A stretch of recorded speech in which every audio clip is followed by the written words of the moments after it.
The Optimum Performance Training Model was developed by the National Academy of Sports Medicine. The OPT model is an integrated sports performance program that works in all three planes of motion and includes flexibility training, cardiorespiratory training, core training, balance training, plyometric training, SAQ training, multiplanar resistance training, and sport-specific training.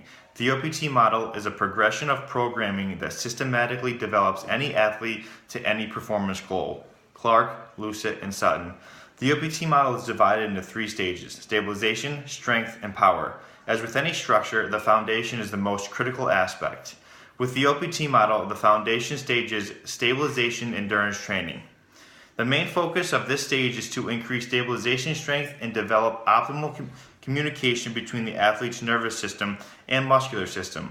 Stabilization endurance training is proprioceptively based, meaning rather than increasing the load of the exercise, we implement more challenging stabilization and balance exercises for the body. This stage must be entirely understood and completed before advancing to the next phase of the OPT model. The next phase of the OPT model is the strength endurance training. This phase also includes hypertrophy training and maximal strength training.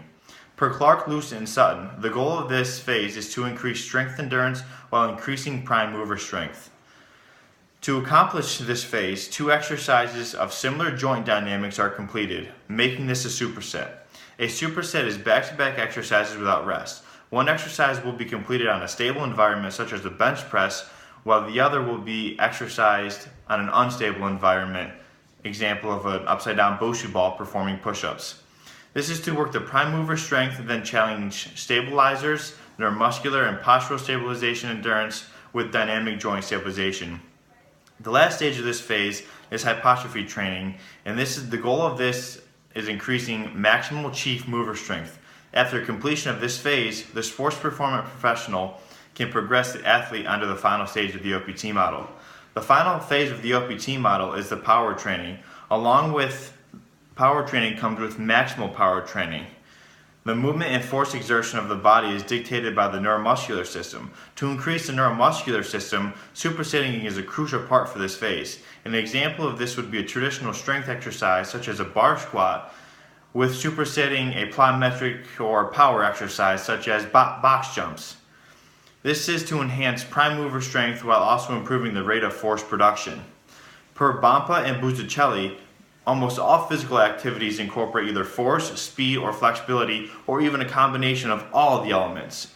Therefore, the OPT model is a great mechanism for sports performance professionals to implement for their athletes. They state that strength exercise involves overcoming resistance, speed exercises maximize quickness and high frequency, and endurance exercise involves long distance, long duration, and/or very many reps.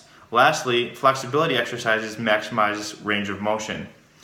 These examples are part of the OPT model. They are designed to build stabilization, strength, and power while also preventing injury. The reason why the OPT model is very effective is because it is specifically designed for athletes to improve their bodies from the CNS, neuromuscular system, and the muscular system. It will help them become more functional to practice their desired sport while preventing injury. For individuals who think the OPT model is not sufficient enough due to lack of exercise and duration, I strongly urge you to give this a chance for your athletes because it will increase stabilization, strength, and power for each and every sport.